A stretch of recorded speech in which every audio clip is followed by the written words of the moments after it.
Comfort है। अगर गर्मी लगेगी तो वही कांच बस ऊपर उठा लेना, हेलमेट नहीं खोलना। अभी मैं जा रही हूँ, पूजा करूँगी और धूप देखो कितना तो आंखें नहीं टिक रही है, इतनी ज़्यादा धूप है अभी तो। हेलो दोस्तों, आज है दिन बुधवार और ये ब्लॉग मैं स्टार्ट कर रही हूँ शाम के 3 या 4 बज रहे थे, हाँ 4 बज रहे थे। और ये मेरे सारे जो बर्तन थे पूजा के हैं सारे बर्तन, और इनको मैं किस तरह से साफ़ करूँगी बस वो आज आप लोग के साथ में शेयर कर रही हूँ। तो सबसे पहले मैं पीतल, चांदी और साथ में तांबे के बर्तन जो भी थे, स्टील के भी, मतलब मेरे पास ये सारे ही बर्तन पूजा रूम में हैं। तो इन सभी बर्तनों को सबसे पहले मैं जो पीताम्बरी पाउडर आता है ना, बस उसी से एक गीले मतलब स्क्रब से पूरा लगा करके और इसको 15 मिनट के लिए छोड़ दी थी। उसके बाद मैं जो विम साबुन होता है जो किचन में मैं बर्तन धोने में यूज़ करती हूँ, बस उसी साबुन को, मतलब वो वाला साबुन नहीं, एक अलग रखी हूँ पूजा के लिए साबुन। तो उस साबुन से ही फिर मैं इसको बिना धोए, मतलब जो पाउडर लगा है ना वो सूख गया है जो, उसे लगे रहने दूँगी। और साथ में विम साबुन जो लोहे वाला स्क्रबर आता है ना, मैजिक पता नहीं ऐसे कुछ बोलते हैं, आप लोग बताना कमेंट में क्या बोलते हैं इसको। मैं तो लोहे वाला स्क्रबर बोलती हूँ, तो मैजिक स्क्रबर शायद बोलते हैं, है ना।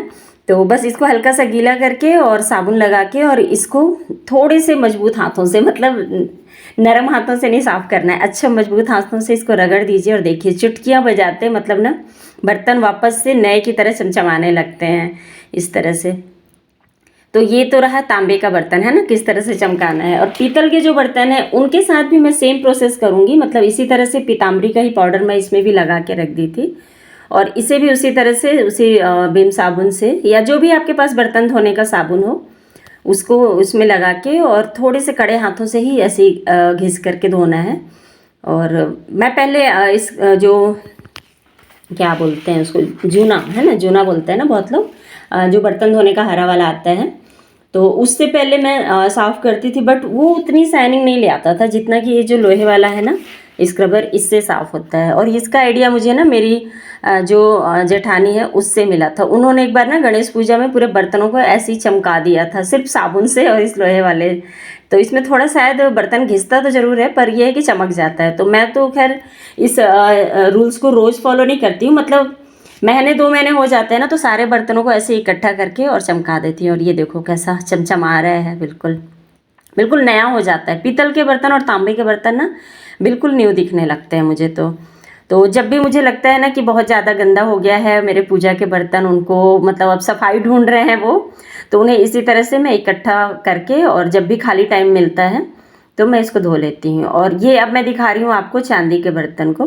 तो चांदी के बर्तन को मैं लोहे वाले से पहले नहीं धो रही थी कि घिस जाएगा करके, तो मैंने पहले उसको हरे वाले से ही धोया, लेकिन अंदर की सफाई नहीं हो रही थी ठीक से। बाहर तो हो गया अच्छे से साफ पर अंदर का सफाई नहीं हो रहा था, तो फिर मैंने लोहे वाले स्क्रबर से ही हल्के हाथों से इसको धोई, क्योंकि चांदी या सोना ये बहुत जल्दी घिसता है। तो चांदी का ग्लास और चांदी का जो चम्मच था तो उसको मैंने इसी तरह से साफ़ किया और ये भी बिल्कुल वापस से न्यू हो गया था। चांदी के जो बर्तन होते हैं ना वो रखे रखे ना नहीं भी यूज़ कर रहे हैं फिर भी वो रखे रखे थोड़ा सा कालापन आ जाता है। अगर आपके घर पे होंगे ना चांदी के गहने या बर्तन तो उनके साथ ऐसे ही होता है। तो इसका सबसे अच्छा जो तरीका है बस इसी तरह से पीताम्बरी का पाउडर जरूर रखिए पूजा रूम के बर्तनों को साफ़ करने के लिए। पूजा रूम के क्या बर्तन, अगर जो आपके पास लोहे की कढ़ाई हो या सिल्वर की कढ़ाई हो ना जो एल्युमिनियम की आती है, उसको भी मतलब अगर पीताम्बरी डाल के आप साफ़ करते हो ना तो बिल्कुल नहीं हो जाते। वैसे तो सिल्वर की कढ़ाइयाँ बहुत लोग नहीं यूज़ करते हैं, मैं भी अब न्यू तो नहीं लूँगी पर जो पुराना है उसको यूज़ कर रही हूँ, जब तक वो चल जाए उसके बाद फिर उसको मैं एक्सचेंज कर दूँगी स्टील के बर्तनों से। तो देखिए ये देखिए चकाचक हो गया ना मेरे चांदी के बर्तन का। ऐसे ही सारे बर्तनों को मैं ना जो भी पूजा के मेरे बर्तन है सभी को फटाफट से साफ़ कर लूँगी। हाँ इसमें टाइम ज़रूर लगता है, मतलब मैंने 4 बजे से स्टार्ट किया था और मुझे 7 बज गए थे, जिसमें कि मेरे कुछ मेहमान भी आ गए थे तो उनको भी मैंने होस्ट किया उसके बाद फिर। तो मतलब 1 घंटा तो ज़रूर लग जाएगा आपको अगर इतने सारे बर्तन हैं तो इसी तरह से मैं सभी को चमका लूँगी और पूजा के बर्तन ना अगर साफ़ रहते हैं ना, तो जब पूजा रूम में रखो तो बहुत ही अच्छा लगता है देखने से भी। और मुझे ना बहुत पहले एक कमेंट आया था कि आप अपने पूजा के बर्तनों को कैसे साफ़ करते हो, क्योंकि आप जब भी पूजा करते हो, क्या मैं पूजा वगैरह करते हूँ तो ब्लॉग में भी लेते रहती हूँ ना, तो अक्सर लोग देखते हैं। तो मुझसे एक सब्सक्राइबर ने पूछा भी था कि आप कैसे साफ़ करते हो। तो रोज़ तो मैं डियर इस तरह से ही साफ़ करती हूँ, विम साबुन लेती हूँ और हरे वाले से रोज़ के बर्तन रोज़ ही धो लेती हूँ। और जैसे कपूर का जैसे दिया है ना, वो जल जाता है तो मैं उसको रोज़ के रोज़ साफ़ करती हूँ, भले 10 मिनट लग जाए, लेकिन पहले उसको साफ़ करूँगी तभी उसको यूज़ करूँगी। अगर आप उसको काला है और वैसे ही यूज़ करते गए ना, तो वो और काला बढ़ते जाता है। तो इसलिए मेरे सारे बर्तन ना चमचमाते रहते हैं। और जो ये कि 2 महीने या 3 महीने तो नहीं जाते हैं, 2 महीने में एक बार ज़रूर इस तरह से मैं पीताम्बरी से बर्तनों को धो देती हूँ और बाकी टाइम इस तरह से धोती हूँ। उसके बाद इसको ना सभी को सूखे कपड़े से अच्छी तरह से पोंछ लूँगी और उसके बाद इसको अच्छे से पैक करके रख दूँगी। जो यूज़ के बर्तन हैं उनको तो बाहर रखूँगी, लेकिन जो कभी कभी यूज़ होते हैं ना, जैसे पूर्णिमा या किसी त्यौहार में निकलते हैं, तो उन बर्तनों को मैं रख दूँगी अंदर। तो बस ये है कि हवा अगर लगता है तो फिर से वापस ये काले हो जाएंगे, इसलिए इसको जितना हो सके पैक करके रखिए।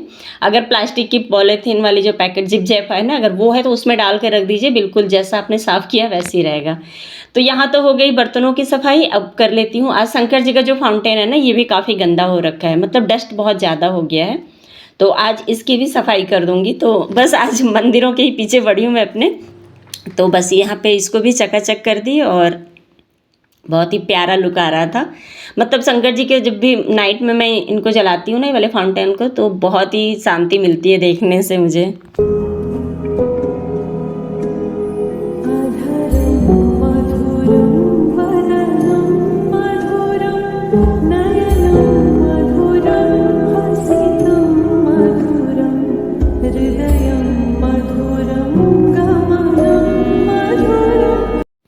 पूरी साफ़ सफाई कर ली थी और शाम हो गई थी, तो दिया बत्ती भी हो गया यहाँ पे। और उसके बाद मैं लग गई किचन के काम में। बाय बाय दोस्तों। गर्मी में रोटी बनाना सबसे मेहनत का काम है, और स्पेशली रात के खाने में। और यूपी बिहार, ये जो यूपी बिहार के लोग होते हैं ना, बिहार के लोग हैं ना, उनको रात के खाने में नहीं पसंद है, और रोटी बना बना की हालत खराब है, बिल्कुल इच्छा नहीं होती गर्मी बनाने की। फिलहाल यहाँ पे आम उबल गया, इधर दिखाओ, मम्मी का पानी साथ आम उबल गया यहाँ पे, और यहाँ रोटी बन रही है और सब्जी है रात की, ये देखो। और ये गुड़ रखी हूँ मैं, आज आम पन्ना जो बनाऊंगी मैं गुड़ वाला बनाऊंगी। तो आज मैंने अपने सब्सक्राइबर के क्वेश्चन का जवाब दे दिया है, तो आप लोग ध्यान से अगर वीडियो को देखेंगे तो समझ भी आ जाएगा, अगर स्किप करके देखेंगे तो समझ नहीं आएगा। और यहाँ पे मैं बातें भी करते जा रही थी, मेरा छोटा बेटा साथ में ही खड़ा था और काम भी कर रही थी। और सच में आजकल ना इतनी ज़्यादा गर्मी हो रखी है कि क्या बताएं, मतलब बस हमारे शहर में सब परेशान नहीं है, पूरे हर जगह सबको यही प्रॉब्लम है। और यहाँ पे बस आम मेरे उबल गए हैं। रोटी बनाने के बाद मैं आम का ठंडा होने का वेट कर रही थी, पर ये अभी भी थोड़े गर्म थे, तो बस मैंने इनको छिलके से बाहर निकाला और उसके बाद मैं हाथ को धो ली, क्योंकि इतना ज़्यादा गर्म था कि अभी मैं कर नहीं पा रही थी इसको। तो थोड़ा देर और ठंडा होने दूंगी, नहीं तो फिर बर्फ़ का पानी डाल के इसको बनाऊंगी। और आम पन्ना ना गर्मियों में बहुत ही सेहतमंद होता है, तो आप भी ना ज़रूर या मीठा वाला या नमक वाला ज़रूर बना के खाइएगा, क्योंकि इतनी गर्मी पड़ रही है ना, इसमें आम पन्ना हुआ, बेल का जूस हुआ, इस तरह की चीज़ें ही पीना, नारियल पानी को ठंडा करके पीना, क्योंकि गर्म करके तो पिया नहीं जा सकता है। और ठंडी चीज़ें ही मैंने कोशिश करना है, नींबू पानी, शिकंजी, ये सब चीज़ें बहुत ज़्यादा पीजिए। तो यहाँ पे हाथ धो ली थी, तब तक हस्बैंड जी भी आ गए थे ऑफिस से, और कुछ सामान मंगाई थी मैं। कभी कभी कुछ घट जाता है ना तो मंगा लेती हूँ, जैसे शक्कर अभी ना बहुत ज़्यादा यूज़ हो रहा है, लस्सी वगैरह ज़्यादा बन रहा है ना, तो इसलिए शक्कर का यूज़ बहुत ज़्यादा हो रहा है। और आज मेरे घर सामने ना मेहमान आए थे और मेरे पास मिक्सचर नहीं था कि मैं उनको दूँ, क्योंकि मिक्सचर जब भी आता है घर में हस्बैंड और बेटे दोनों ही खा जाते हैं, मतलब मिलके, इन लोगों को इतना पसंद है। मैं बिल्कुल नहीं खाती, मगर ये लोग मतलब तीनों मिलके मिक्सचर ख़त्म कर देते हैं। तो मैं बोली थी कि लेते आना, मेहमान आए थे आज शाम में, तो मैं दे नहीं पाई, बस मीठा मीठा दी थी मैं। तो यहाँ पे शक्कर भी भर के रख दूँगी, और मिक्सचर और कॉफ़ी साथ में ले आए थे हस्बैंड जी, क्योंकि उनको याद था कि कॉफ़ी ख़त्म है। पर मैंने उनको कहा मैं जानबूझ के ख़त्म रखती हूँ, वो मंगाती नहीं हूँ, क्योंकि घर पे रहता है तो फिर मैं पीने लगती हूँ, मतलब कभी मन करता है ना तो पीने लगती हूँ। और ये अभी गर्मियों में तो ये चीज़ बहुत आ रही है मेरे घर पर, मतलब इसको खा खा के हम सभी मोटे होने वाले हैं। तो आज नया वैरायटी लेके आए हैं हस्बैंड जी, मतलब ये पान कुल्फ़ी करके था 2, और 2 थे कश्मीरी केसर क्या था, कश्मीरी पिस्ता केसर ऐसा था। तो केसर पिस्ता वाला तो अच्छा था फ्लेवर, पर पान वाला तो ऐसा लग रहा था मुंह में पानी डाल रहे हैं। तो हम लोग इसको मतलब कैंसिल कर दिए, बोले वही 20 रुपये वाली कुल्फ़ी ले आना, राजस्थानी कुल्फ़ी वही सबसे अच्छी है। और ये देखो आज मैंने गुड़ वाला आम पन्ना बनाया तो इसका कलर कितना खूबसूरत आया है। तो बस आज रात में यही रोटी और चने की सब्ज़ी थी दिन की, बस वो और ये आम पन्ना खाएंगे हम लोग। और उसके बाद सीधे आप लोग से मिल रही हूँ सुबह मॉर्निंग में भी हस्बैंड जी को नाश्ते में मतलब फ्रूट्स और चना भिगाई थी मैं, चना भीगे हुए चने थे, क्योंकि गर्मी में ना अभी यही सब देना ठीक है, खाना खाने की बजाय जितना फ्रूट्स और जितना हेल्दी खाना मतलब खा सके। तो चने में ना चाट की तरह बना के प्याज टमाटर डाल के दे दी थी। और फ्रूट्स में था मस्क मेलन था और वाटर मेलन था, उसी को छोटे छोटे कट करके दे दी थी। और साथ में ना गोंद के 1 लड्डू दे दी थी। और जब जा रहे थे तो उस वक्त मैं उनको दही का लस्सी बना के दे दी थी। तो इतना काफ़ी होगा। फिर तो यहाँ पे उनको देने के बाद मैं गेहूँ सुखाने चली गई थी। और उसके बाद बड़े बेटे की फरमाइश हुई कि मैं आज फ्राई राइस ले जाऊँगा। तो मैंने कहा चलो ठीक है। तो फिर मेरे माइंड में आया कि मैं सबके लिए यही बना देती हूँ। नाश्ते में तो सब चना और लस्सी, मतलब चने का चाट और लस्सी पी लेंगे और फ्रूट्स थोड़ा बहुत खा लेंगे। और ये खाने में ये मतलब हो जाएगा दोपहर के लंच में। तो बस जीरा राई और लाल मिर्च, सूखी लाल मिर्च और हरी मिर्च, लहसुन और प्याज, इनका ना तड़का दे करके और इन्हें अच्छी तरह से मतलब गोल्डन ब्राउन होने तक भून लूँगी। उसके बाद मैं चावल जो था उसको भिगो के रख दी थी।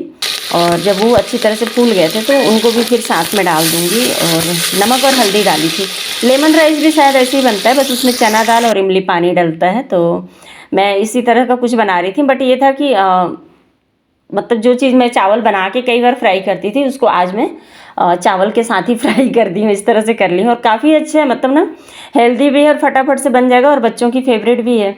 तो बस यहाँ पे चावल को डाल के इसको भून लूँगी थोड़ी देर। उसके बाद इसमें मैं पानी मिला दूँगी। तो अगर मैं मतलब जैसे 2 गिलास चावल का बना रही थी तो 4 गिलास पानी इसमें मिला दूँगी और 1 सीटी लगा दूँगी। उसके बाद इसके साथ ही साथ मैं मूंगफली भून लूँगी और साथ में धनिया पत्ती कट कर लूँगी। आप चाहो ना तो इसमें ऑनियन भी मतलब कट करके डाल सकते हो, कच्चा वाला। जब आप मतलब जब रेडी हो जाए ये चावल, उसके बाद फल्ली दाना और साथ में धनिया पत्ती और प्याज। और ये लंच बॉक्स इतना अच्छा भी दिख रहा था और बहुत इजी था और फटाफट से बन गया। मैं बोली मैं इसको हफ्ते में एक बार ज़रूर इंक्लूड कर लूँगी बच्चों के, और हस्बैंड के भी लंच बॉक्स में डाल दूँगी कभी बिना बताए, क्योंकि उनको सुबह के टाइम में चावल पसंद नहीं है। पर बिना बताए कभी चांस लूँगी, अगर अच्छा लगेगा तो फिर मेरे लिए आसान हो जाएगा। मैंने रोटी सब्जी बनाने से ज़्यादा अच्छा ईजी ये लगा मुझे। और इसके साथ आप चाहो ना तो कच्चे आम पुदीने की चटनी या जो फल्ली और नारियल की चटनी आती है वो भी अच्छा लगता है। तो ये देखिए मेरा हो गया रेडी धनिया पत्ती। मैं इसको ना पूरे कढ़ाई में निकाल ली थी क्योंकि मुझे कुकर धुलने के लिए देना था। तो इस तरह से कढ़ाई में निकाल ली थी। तो मेरी जो हाउस हेल्पर आई थी ना वो आजकल शाम में नहीं आ पा रही है, इसलिए सुबह ही मैं सोचती हूँ सारे काम करके जो भी बर्तन निकल जाए तो उसको दे दूँ, बाकी के बर्तन तो फिर धुलते रहते हैं। और यहाँ पे इतना अच्छा लुक आया था मेरे फ्राइड राइस का। आप लोग भी ज़रूर ट्राई करना, मुझे कमेंट में ज़रूर बताना किस किस ने इसको ट्राई किया।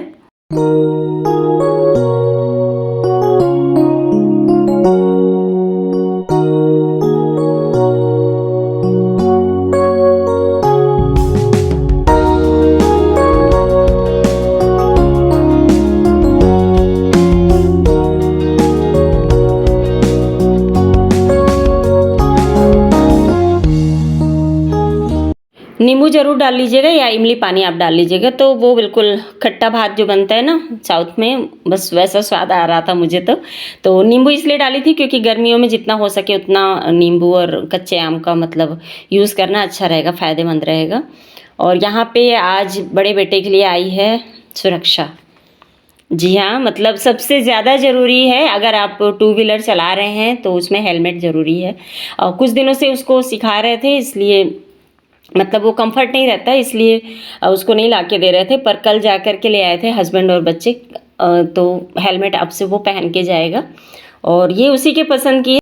और उसका मन था कि मम्मी हेलमेट का जो रैपर है ना ऊपर का वो आप ही खोलो, आप मुझे देना खोल के, मतलब उसको था कि अनबॉक्सिंग मम्मी ही करे। और इसको मैं कॉलिन से थोड़ा सा साफ़ की क्योंकि ये थोड़ा सा ब्लर दिख रहा था रैपर हटाने के बाद। उसके बाद फिर मैं इसको अब दे दूंगी आयुष को, क्योंकि ब्लर दिखता तो फिर उसको चलाने में दिक्कत होता है ना, इसलिए मैं सोची पहले इसको साफ़ कर लेती हूँ। और मुझे कुछ कपड़ा नहीं दिखा तो मैं अपने दुपट्टे को ही यूज़ कर ली थी। आज आयुष पहन के जाएगी हेलमेट। अब वो स्कूटी चला रहे हैं ना, तो हेलमेट सेफ्टी के लिए बहुत ज़रूरी होता है ना। तो आप सभी भी अगर नहीं पहनते होंगे ना हेलमेट, तो प्लीज़ आप लोग पहनिए। मैं तो अपने हस्बैंड जी को बोल बोल के थक गई, पर वो नहीं पहनते हैं क्योंकि उनको कंफर्ट नहीं लगता है हेलमेट पहन के गाड़ी चलाना। आज देखते हैं आयुष को कैसा लगता है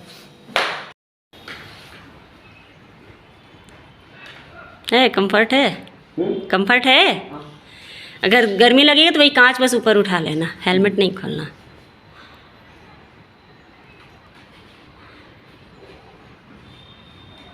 ठीक है ना? यहाँ भी वाला जैकेट पहन लिया कर, बल्कि फुल शर्ट एक तो पहन के जाया कर, धूप से बचेगा हाथ।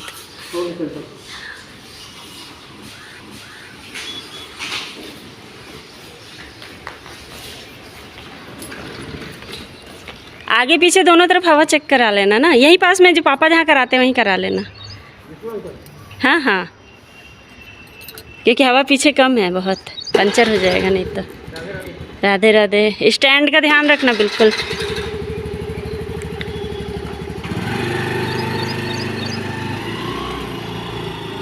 अक्सर ना स्कूटी में अपन जो गलती करते हैं वो होता है स्टैंड का, मैंने स्टैंड उठाना भूल जाते हैं, इसलिए मैं आयुष को रिमाइंड करा रही थी बार बार। आयुष को छोड़ी, उसके बाद सीधे लग गई बाकी के काम जो पेंडिंग रह गए थे। ये सुबह का काम है, लेकिन अभी सुबह में मुझे ना गेहूं सुखाने का ज़्यादा वो रहता है, मतलब हस्बैंड जी का लंच बॉक्स रेडी करके सीधे भागती हूँ गेहूं सुखाने। उसके बाद नीचे आई तो फिर आयुष का करी सब कुछ, उसके बाद अब जाके फ्री हुई तो अब कपड़े सुखा रही थी। और कपड़े अभी डाल दूँगी, फिर 1-2 घंटे में सूख जाते हैं ना, तो फिर मैं उठा भी लूँगी, क्योंकि ज़्यादा देर धूप में छोड़ने से ना कपड़ों का कलर बिल्कुल बदल जा रहा है, मतलब इतनी ज़्यादा गर्मी है कि बिल्कुल रंग ही उतर जा रहा है कपड़ों का। जबकि मैं बालकनी में डालती हूँ, बालकनी में कुछ देर में छाँव हो जाता है फिर भी। तो बस यहाँ पे ये सब करूँगी और उसके बाद नहाने जाऊँगी, क्योंकि गर्मी इतनी ज़्यादा लग रही थी कि बस ऐसा लग रहा था कि नहा ही लूँ। पर नहाने का भी कोई खास फ़ायदा हो नहीं रहा। मैं तो 2-2 3-3 टाइम आजकल नहा रही हूँ, फिर भी मतलब नहा के भी निकलो ना तो पसीना पसीना ही लगता है। बस वही जब तक एसी के सामने आप बैठे हैं या कूलर के, तभी तक लगता है कि हाँ बिल्कुल आराम है, राहत है करके। अभी मैं जा रही हूँ, पूजा करूँगी। और धूप देखो कितना एकदम, तो आंखें नहीं टिक रही हैं, इतनी ज़्यादा धूप है। अभी तो आयुष की भी छुट्टियाँ लग जाएंगी, क्योंकि बहुत ज़्यादा धूप है, तो बच्चों की तबीयत ख़राब हो रहा है ना, इसलिए तो 2 या 3 दिन उसको भी छुट्टी रहेगा। उसके बाद फिर आएगा नोटिफिकेशन, तो फिर जाएगा। और मैं अभी कर लेती हूँ पूजा। आज है गुरुवार, तो थोड़ी सी लंबी पूजा होती है इतना तो चलो कर लेती हूँ पूजा पहले, उसके बाद फिर मिलती हूँ आप लोगों से। तैयारी कर दिया है छोटू, बर्तन धो दिया है, पोछा लगा दिया है, बस अब बाकी का मेरा काम है। साईं बाबा को नहलाना रहता है आज।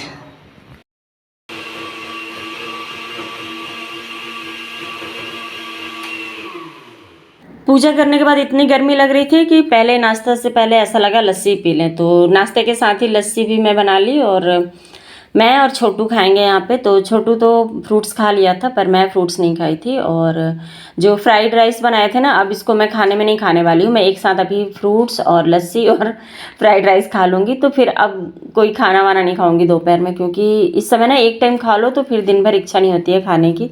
तो इसलिए मुझे पता था अगर मैं फ्रूट्स और लस्सी बस लूँगी ना, तो फिर मेरा मन नहीं करेगा खाने का, इसलिए मैं फिर खाना भी साथ में निकाल ली। और बस आज यही इंजॉय करेंगे। और हाँ दोस्तों, अगर आप लोग को ना चैनल पे कुछ भी पसंद आया होगा तो वीडियो को लाइक ज़रूर किया करिए, और चैनल पे अगर नए हैं तो सब्सक्राइब भी कर लीजिएगा। सब्सक्राइब करके ना जो बेल आइकॉन है ना, उसको ज़रूर प्रेस करिएगा, जिससे आपको ना जब भी मैं कोई वीडियो डालूँगी तो उसका नोटिफिकेशन आपको मिल पाएगा। मेरे वीडियो कैसे लगते हैं कॉमेंट में मुझे ज़रूर बताना। अभी नाश्ता कर लेंगे, और ये छोटू का है, ये मेरा है। और पहले फ्रूट्स खाएंगे, फिर ये खाएंगे, फिर पियेंगे लस्सी। और आज की वीडियो फिर दोस्तों यहीं पे ख़त्म करूँगी, और फिर मिलूंगी कल नए वीडियो के साथ। तब तक के लिए बाय। और हाँ, चैनल पे अगर आप लोग नए हो तो प्लीज़ सब्सक्राइब कर लेना, वीडियो को लाइक कर देना, और अपने दोस्तों के साथ मेरे वीडियो को शेयर ज़रूर करना। देखो पसीना इतना हो रहा है, हालत बैंड हो जा रही है। तो चलो फिर मिलूंगी नए वीडियो में, तब तक के लिए बाय दोस्तों।